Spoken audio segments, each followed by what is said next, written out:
Assalomu alaykum. Bosh og'rig'im sutkalar davom etadi. Dorilar foyda bermayapti. Nima qilish kerak? Azizlar, bosh og'rig'i eng ko'p tarqalgan kasalliklar safiga kiradi. Bosh og'rig'i sutkalar davomida davom etayotgan inson bilan konsultatsiya qilinadi. Konsultatsiyada odatda bir necha diagnoz eng ko'p holatda uchraydi. Birinchisi migren, ya'ni shunaqa sutkalar davomida bosh og'riydiganlarda yo migren bo'ladi, yo surunkali zo'riqish bosh og'rig'i bo'ladi, yoki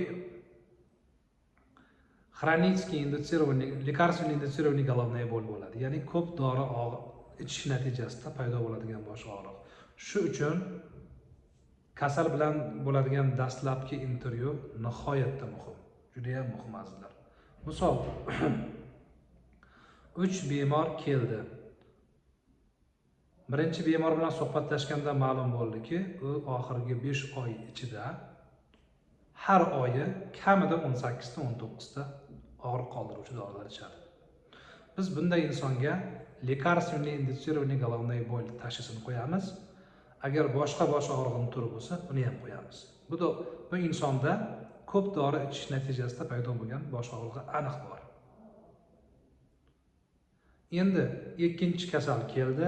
Ikkinchi kasal yillar davomida yoki oylar davomida yaxshi uxlamaydi, zo'r maza qilib uxlamaydi, dam olmaydi, ba'zi bir asabiyliklar bo'lib turadi.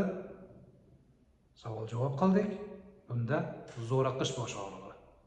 Buni davolash sal boshqacha bo'ladi. Uchinchi inson keldi. Bu ayol kishi. Bunday tekshirganimizda ko'ngillanishdan tashqari hayz, menstruatsiya vaqti og'riqlarini kuchayib ketishi,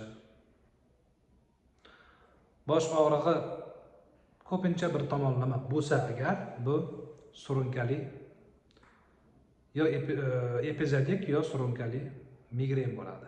Buni davolanish jarayoni boshqacha bo'ladi. Ko'ryapsizmi? 3 ta bemor bir xil shu bir necha oydan beri boshim sutkalar davomida og'riydi degan insonning shikoyati. Ko'rdingizmi? Pristuplar soni, davomiyligi, qo'shimcha shikoyatlar, qanday dori ichishligi juda ham muhim. Ko'rdingizmi? Shuning uchun sog'lig'ingizga e'tibor bering, bee'tibor bo'lmang. Siz e'tibor bermaydigan narsalarga doktorlar e'tibor beradi.